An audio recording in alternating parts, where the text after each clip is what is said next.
Hello students, I welcome you all in today's chemistry class. Let's continue with our chapter Structure of the Atom. Today we are going to deal with the following topic. Number 1, how are electrons distributed in different orbits or shells, which is also known as Bohr-Bury rule. Number 2, atomic number. Number 3, mass number.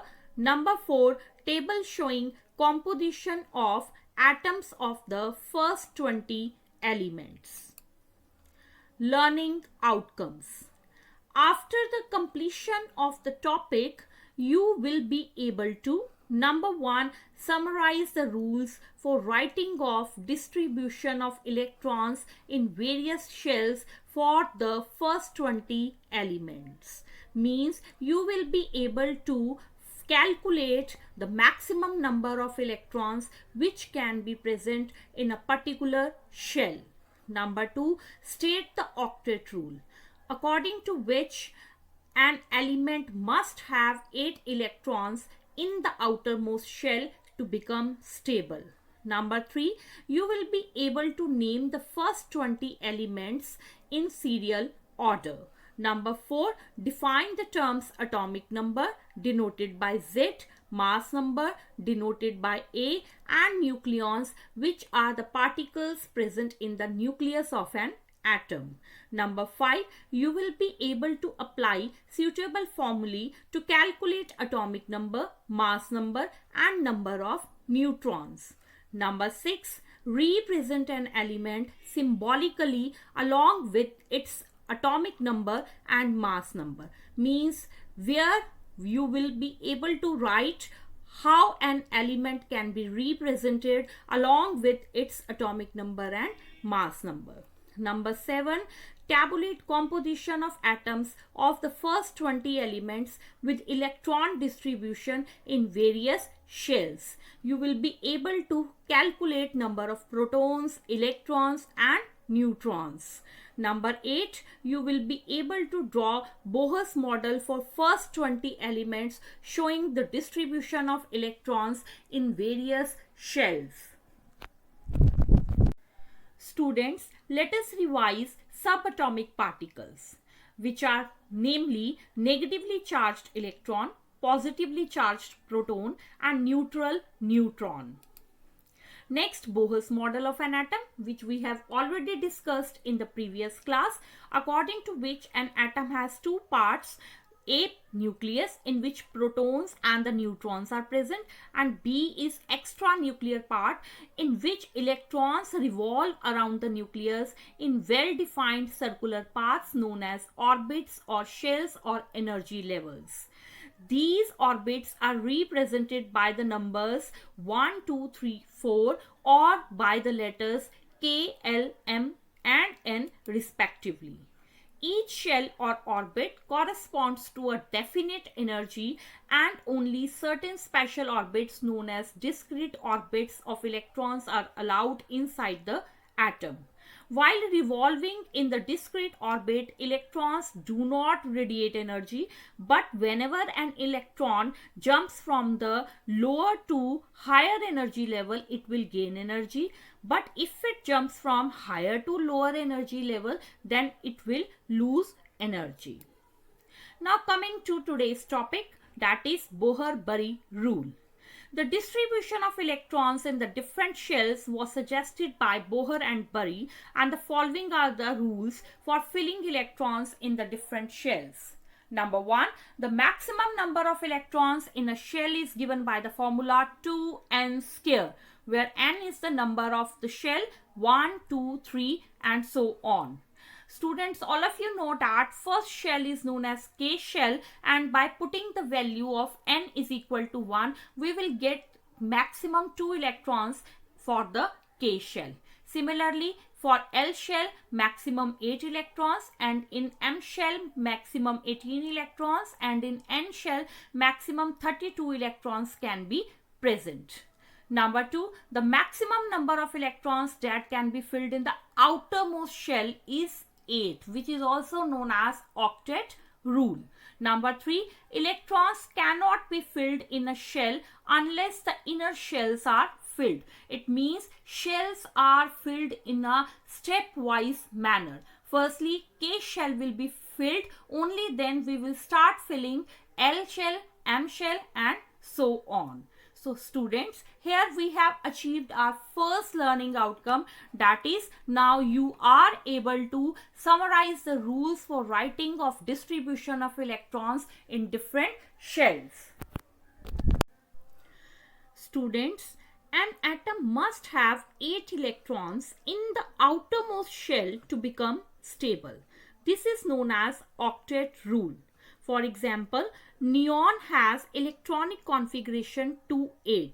So in its outermost shell, 8 electrons are present, hence it is stable and it is obeying octet rule. So here we have achieved our second learning outcome, that is, now you are able to state the octet rule. Next is table showing first 20 elements from hydrogen up to calcium. Students, we can't change its sequence. We have to learn these elements in the same order. So here we have achieved our third learning outcome, that is, now you are able to name the first 20 elements. Now we are going to discuss some important terms that are atomic number, mass number and nucleons. Without knowing these terms, we can't calculate subatomic particles present in an atom. So let's start with the atomic number. The number of protons in an atom is referred to as its atomic number. It is denoted by Z. Elements are defined by the number of protons they possess. Atomic number of hydrogen is 1. So atomic number is defined as the total number of protons present in the nucleus of an atom. All atoms of an element have the same atomic number. It means all the atoms of a particular element like hydrogen will have same atomic number, that is 1. So atomic number of hydrogen 1 means it has 1 proton. If atomic number of carbon is 6, it has 6 protons, and also Z is equal to number of electrons for the neutral atom, not for ion. Hence, Z can be equal to number of proton or number of electrons for the neutral atom. For example, beryllium has atomic number 4. It means it will have 4 protons and 4 electrons. So here we have achieved our fourth learning outcome, that is, now you are able to define the term atomic number. Next is nucleons. Nucleons, as the name is suggesting, these are the particles present inside the nucleus of an atom. Mass of an atom is practically due to protons and neutrons alone. As we have discussed in the previous class, electrons have negligible mass. So both proton and neutron are present in the nucleus of an atom and are called as nucleons. Next term is mass number, which is denoted by A. It is defined as the sum of protons and neutrons present in the nucleus of an atom. So its formula is A is equal to P plus N. For example, sodium has 11 protons and 12 neutrons. So its mass number will be equal to 11 plus 12.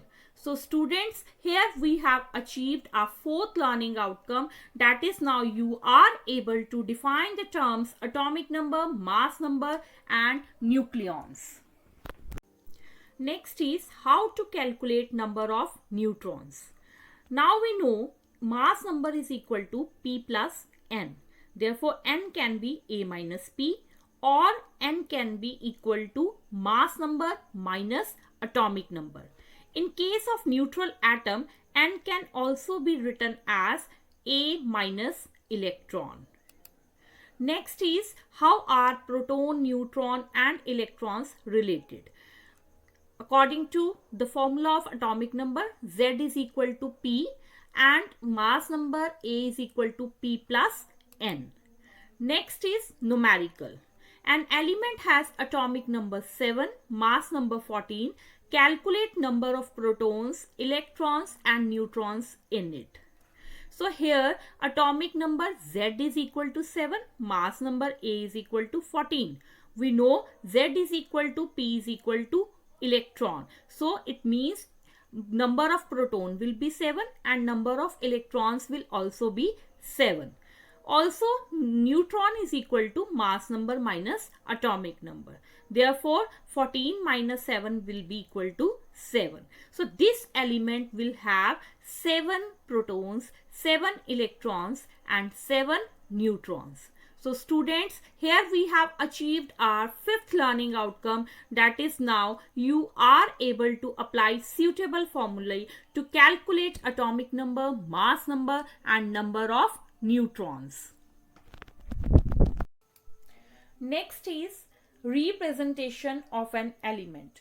To represent a particular element, we use its symbol and write atomic number as a subscript means at the bottom and mass number as a superscript means at the top. For example, aluminium has Z is equal to 13 and A is equal to 27 and is represented as Al 13 and 27. So students, here we have achieved our sixth learning outcome, that is now you are able to represent an element symbolically along with its atomic number and mass number. This is a table showing composition of atoms of first 20 elements. This table is about atomic number, number of proton, number of neutrons, number of electrons and distribution of electrons of a particular element. You can be asked to solve numerical on the basis of this table for any element. Like nitrogen, it has atomic number 7. It means number of protons and electrons will be equal to 7 and neutrons will be mass number minus atomic number, that is 14 minus 7 is equal to 7. Distribution of electrons for the nitrogen will be 2, 5. Means 2 electrons will be in the K shell and 5 electrons will be in the L shell. I am going to take next chlorine. Chlorine has atomic number 17, means it has 17 protons and 17 electrons. It has number of neutrons is equal to 18 and electrons are present in K, L and M shell with 2, 8 and 7 electrons respectively. So here we have achieved our seventh learning outcome, that is now you are able to tabulate composition of atoms of first 20 elements with electron distribution in various shells. If we know subatomic particles for a particular element, we can draw Bohr's model for it. For example, oxygen has 8 protons and 8 electrons. The electronic configuration is 2, 6. Means in K shell it has 2 electrons and in L shell it has 6 electrons. 1, 2, 3, 4, 5, 6. So at the center it has nucleus in which protons and neutrons will be present and electrons have been shown in K and L shell respectively. So students, here we have achieved our 8th learning outcome, that is now you are able to draw Bohr's model for first 20 elements.